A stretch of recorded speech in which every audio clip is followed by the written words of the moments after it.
បាទដូចសពមួយដងបងប្អូនថ្ងៃនេះចេញវីដេអូពីការធ្វើម្ហូបនេះដែលមានឈ្មោះថាសាច់ជ្រូកចិញ្ច្រាំជាមួយនឹងបន្លែផ្ទីបងប្អូនសម្រាប់បន្លែរបស់ខ្ញុំថ្ងៃនេះគឺមាន2មុខបងប្អូនបន្លែផ្ទីហើយនិងមើមការ៉ុតសម្រាប់បន្លែផ្ទីនេះផងដែរបងប្អូនខ្ញុំយកវាមកសម្អាតដោយការជ្រៀកសរសៃដើមវាចេញបងប្អូនជ្រៀកមួយអញ្ចឹងបងប្អូនហើយនឹងបេះហៀងហើយនឹងស្លឹកដែលចាស់ហើយនឹងទុំចេញបងប្អូននឹងសម្រាប់ផ្ទីណាបងប្អូនយើងបេះម្ដងមួយផ្ទីបេះម្ដងមួយរហូតដល់តែអស់ផ្ទីដែលយើងចង់ដាក់ក្នុងសម្លរបស់យើងនេះបងប្អូន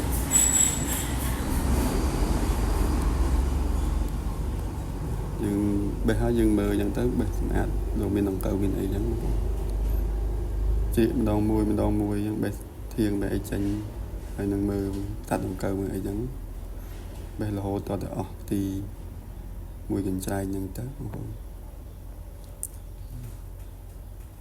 ថ្ងៃនេះគឺខ្ញុំធ្វើសម្លសាច់ជ្រូកចិញ្ច្រាំឆ្ងោរជាមួយនឹងដើមផ្ទីបងប្អូន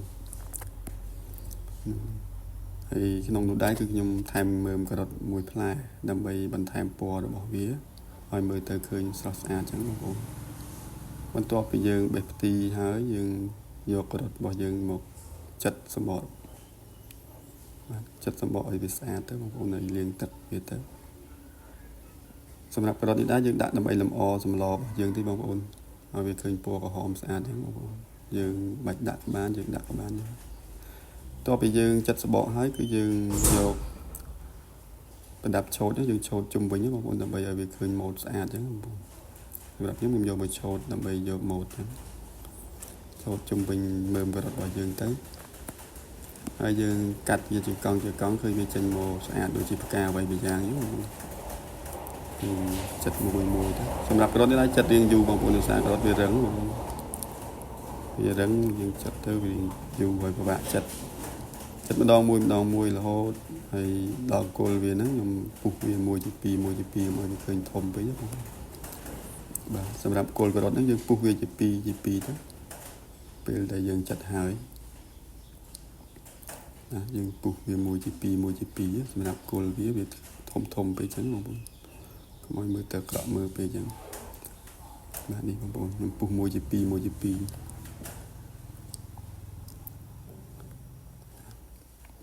បន្ទាប់ពីពុះហើយយើងលាងទឹកវាឲ្យស្អាតទៅជាមួយនឹងផ្ទីហ្នឹងហើយយើងទុកជាមួយគ្នាមួយឡែកទៅបងប្អូនបន្ទាប់មកយើងយកសាច់ជ្រូករបស់យើងយកមកហាន់ជាដុំតូចដើម្បីងាយស្រួលក្នុងការចិញ្ច្រាំយើងហាន់វាឲ្យតូចទៅបងប្អូនស្រួលចិញ្ច្រាំបងប្អូនងាយស្រួលក្នុងការចិញ្ច្រាំហាន់វាហើយយើងចិញ្ច្រាំវាទៅម៉ត់ល្អហាន់តូចមួយហើយយើងចិញ្ច្រាំវាទៅ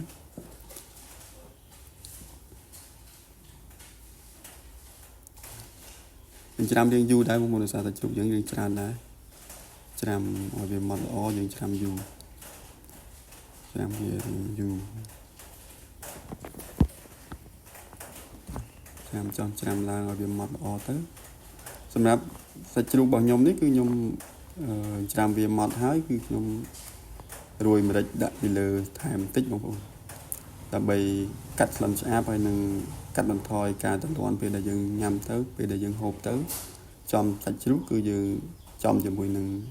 ម្រេចដែលយើងរួយដែរដើម្បីឲ្យវាកាត់បន្ថយការទន្ទ្រាន់សាច់ហ្នឹងបងប្អូនហើយនឹងកាត់ចម្អាបសាច់ជ្រូករបស់យើងហ្នឹងហើយខ្ញុំរួយម្រេចទៅលើសាច់ហើយខ្ញុំច្រាំថែមទៀតត្រង់នេះបងប្អូនចង់បង់ម្រេចក្នុងសឡក៏បានដែរបងប្អូនបាច់រួយដូចខ្ញុំក៏បានដែរយើងបង់ជាមួយសឡទៅតែសម្រាប់ខ្ញុំរួយម្រេចនេះនៅលើសាច់ដើម្បីវាកាត់កុំឲ្យយើងទន្ទ្រាន់ពេកហ្នឹងពេលយើងហូបសាច់ទៅបន្ទាប់ពីច្រាំសាច់ហើយគឺយើងដាំទឹក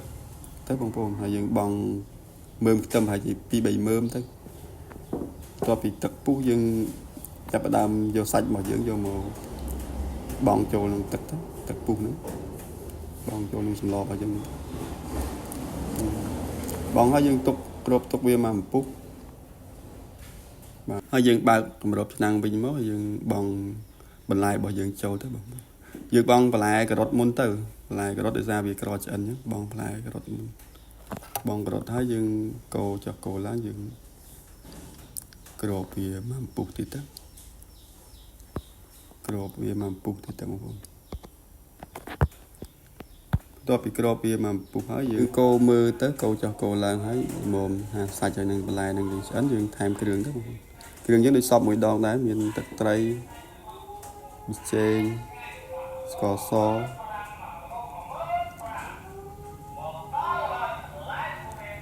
ហើយនឹងម្សៅរ៉ូឌីតិចទៅហើយយើងថែមអំបិលបន្តិចទៀតទៅព្រោះទឹកយើងនឹងច្រើនដែរខ្លាចអត់ប្រាយើងថែមអំបិលបន្តិចបន្ទាប់ពីយើងថែមគ្រឿងហើយយើងគ្របវាមកពុះទៀតទៅប